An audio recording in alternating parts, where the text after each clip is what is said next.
already know by the title, we will study what is finite verb and what is non-finite verb. Okay. So first, let's study what is finite verb. So finite verb has a subject of its own and is limited by the person and number of the subject.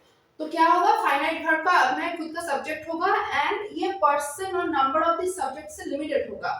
Limited in the sense ये person and number of the subject के ऊपर dependent होगा. No, it is always dependent on these two things, this person and number of the subject, right?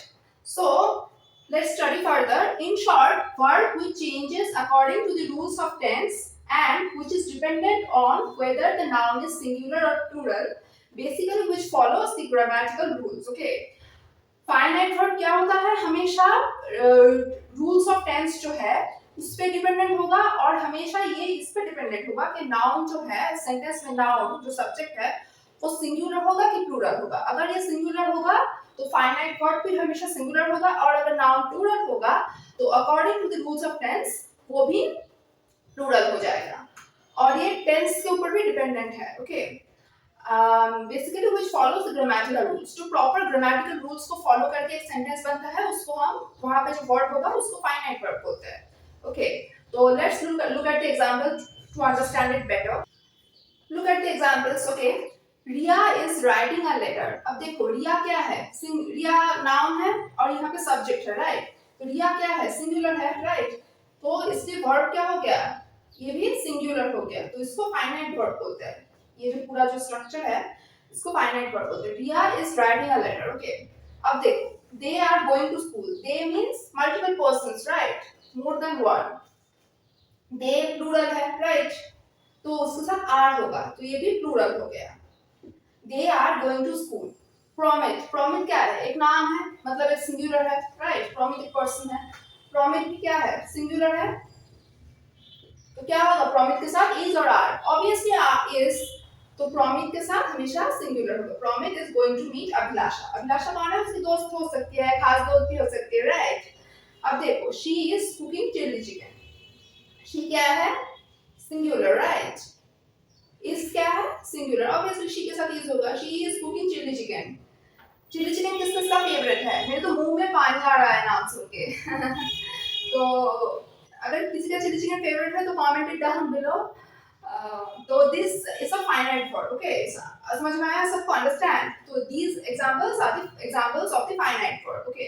Now, what is non-finite verb? Non-finite verbs are not limited by the person and number of the subject. They are used without mentioning any subject. मतलब क्या है इसका, मतलब non-finite verb is not dependent on the subject. Okay.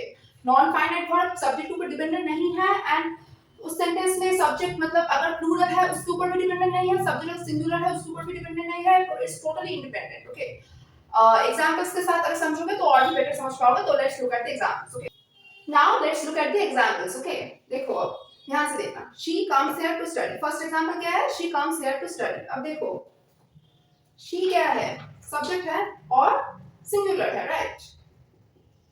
अब she है तो जो finite verb है हमारा वो भी क्या होगा, सिंगुलर होगा, right. But we are focusing on non finite verb. We are not focusing on finite verb. Okay, in this sentence, इन मतलब हम समझ रहे हैं कोई. तो इसमें से बताओ तो नॉन फाइनाइट वर्ब क्या होगा. पहले एग्जांपल्स में she comes here to study. She singular subject है, कम्स है singular verb. Non finite verb क्या है हमारा, obviously to study. To study क्या है हमारा, नॉन फाइनाइट वर्ड. ओके, अब देखो अगर मैं यहाँ पे लिखती के शी के अलावा अगर मैं यहाँ पे लिखती दे, दे के साथ ऑब्वियस दे लिखती. अच्छा देखो दे अगर लिखती मैं तो क्या होता, दे कम्स तो नहीं होता था, कम हो जाता, राइट. क्योंकि नॉन फाइनाइट वर्ड हमारा डिपेंडेंट है सब्जेक्ट के ऊपर, तो ये भी प्लूरल हो जाता. ये प्लूरल तो ये भी प्लूरल, राइट.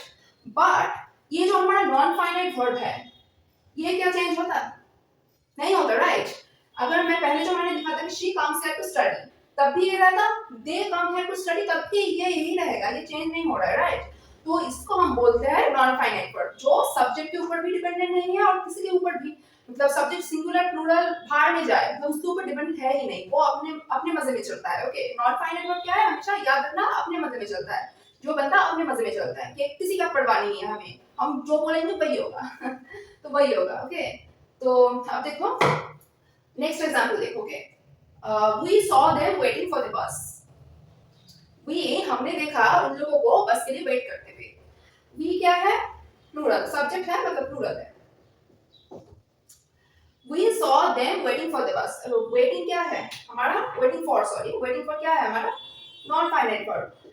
अब हम अगर we के अलावा अगर हम लिखते कि Reema saw them waiting for the bus, तब भी तो यही रहता है ना। अगर मैं बोलती अच्छा we ये भी प्लूरल है, राइट। अगर मैं बोलती कि we saw, मैंने ये लिखा तो we saw them waiting for the bus, okay. अगर मैं यहाँ पे लिखती कि we saw कोई नाम रतन, we saw Ratan waiting for the bus, तब भी तो waiting for सेम ही रहता ना, चेंज नहीं होता। तो वही मैं बोल रही हूँ कि नॉन फाइनाइट वर्ब क्या है, बंदा अपने बस में चलता है, किसी भी सब्जेक्ट प्लूरल है सिंगुलर है इसके ऊपर डिपेंडेंट नहीं है, टेंस के ऊपर भी डिपेंडेंट नहीं है। हमने बोल दिया तो वेटिंग फॉर है तो सबके साथ वेटिंग पर लगाना ही होगा। तो गुस्सा, सॉरी मैं बंगाली हूँ तो हमेशा ये आ जाता है। तो वही है कि we saw Ratan waiting for the bus। अब देखो थर्ड एग्जांपल देखो, she likes reciting poems। Okay, अब देखो सब्जेक्ट है शी सिंगुलर, लाइक्स क्या है, फाइनाइट वर्ब है, राइट, फाइनाइट वर्ब है। अब देखो रिसाइटिंग पोएम्स, ओके, रिसाइटिंग जो है ये हमारा है non finite verb. Okay, she likes reciting poems. अब अगर मैं लिखती दे लाइक रिसाइटिंग पोएम्स तभी ये रहता। तो वही मैं बोल रही हूँ कि जो नॉन फाइनाइट जो वर्ड है ये अनचेंजेबल होता है irrespective of what the subject is. Okay, next देखो Pragati loves to cook. Pragati singular है, ये हमारा है फाइनाइट वर्ब। अब टू कुक जो है वो हमारा क्या है, non finite verb. Okay, to cook है नॉन फाइनाइट वर्ब। ओके, अब देखो अगर मैं यहाँ पे बोलती प्रगति के अलावा अगर मैं बोलती कि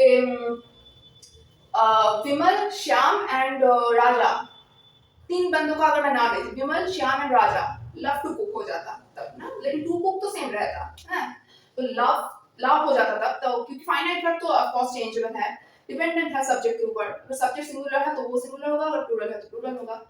बट ये जो टू कुक है तब भी वही रहता है, Vimal Shyam and Raja love to cook. Okay, next देखो she likes she learned a lot of things about the disease। अब अगर she के जगह they हो जाता तब भी learned ही रहता है ना। तो she learned a lot of things about the disease, यहाँ पे learned क्या है, नॉन फाइनाइट वर्ब। ओके, अब देखो नॉन फाइनाइट वर्ब भी तीन टाइप का होता है, वो मैं बाद में आऊंगी। पहले ये देखो जे के, अच्छा ठीक है यहाँ पे रहने दो। नेक्स्ट देखो कि नॉन फाइनाइट वर्ब तीन टाइप का होता है। Now see non finite verbs are of three types. Okay, infinitive, gerund and participle. तो in the next video I will describe each of this in a separate videos। Okay, so if you like this video then please subscribe to my channel, it means the world to me। Thank you।